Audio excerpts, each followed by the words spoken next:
আমরা কি মায়ের খেদমত করতে পারি? আমরা বাবার খেদমত বলতে কি বুঝি? 3 বেলা ভাত দেওয়া,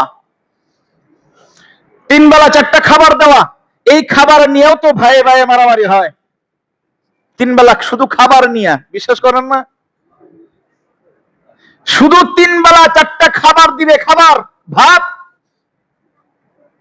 এই ভাত দেওয়া নিয়েও ভাইয়ে ভাইয়ে ঝগড়া হয়, আমি এতদিন খাওয়াইতে পারবো না।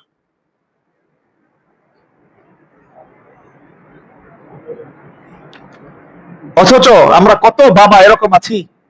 ও বাবা, একটু ভাবেন, আমরা যখন বাসায় ফিরি, আমরা যখন বাড়িতে ফিরি, তখন আমরা কি করি? বাড়িতে ফোন দেই, ছোট্ট সোনামণি, ছোট্ট মা, ছোট্ট বাবাটা আমার সন্তানকে ফোন দিয়ে জিগাই, বাবা কি আনতে হবে বলো। কি বলি না আমরা বাবারা? কি বলেন না? কি লাগবে তোমার বলো, কি খেলনা চাই, কি মজা চাই বলো। আমরা সন্তানকে জিগাই, কখনো কি মাকে ফোন দিয়ে বলছেন মা কি চাই? আমরা বাসায় ফিরতে কি বলি কখনো মাকে ফোন দিয়া, মা তোমার জন্য কি লাগবে, কি আনবো, কি খাইতে মনে চাইছে বলো না একটু? আমরা কি বলি? আমরা কি বাবাকে বলি? অথচ এই মা একদিন আমাকে বলছেন, এই বাবা একদিন আমাকে বলছেন, আমরা কতটা বেইনসাফি, কতটা জালেম, যেই মা বাবা আমি প্রত্যেকদিন অফিস থেকে ফেরার সময়, প্রত্যেকদিন বাজার থেকে ফেরার সময় আমি কি খাবো, কি খাইতে মনে চায়, আমার কি দিলে চায়, কোন খেলনা মনে চায়, আমার প্রত্যেকটা দিলের চাওয়া পূরণ করেছেন।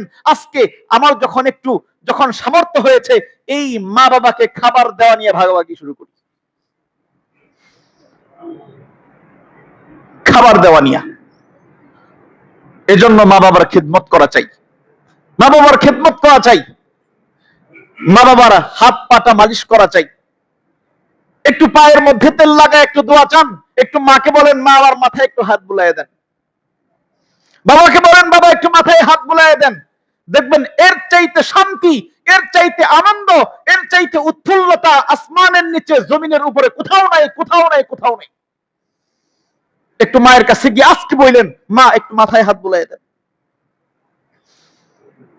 বাসায় ফেরার সময় মাকে জিজ্ঞাসা করেন মা কি আনবো, একটু তোমার কি খাইতে মনে চাইছে বলো, আমি সেটাই দিব। এজন্য মা বাবার খেদমত করা। এজন্যই তো হাবিব সাল্লাল্লাহু আলাইহি ওয়াসাল্লাম যেরকম ফজিলত বলেছেন, তেমন তো কঠোর শব্দ ব্যবহার করেছেন। আমরা রমজানের সময় এই আলোচনাটা খুব শুনি। নবীজি মিম্বারের মধ্যে বলেছেন যে ওই সন্তান ধ্বংস হোক, ওই সন্তান ধ্বংস যে তার মা বাবা উভয়কে অথবা কোনো একজনকে পাইলো কিন্তু মা বাবার খেদমত করে জান্নাত কামাইতে পারলো না, ওই সন্তান আল্লাহর কাছে ধ্বংস। এজন্য মা বাবার খেদমত করা।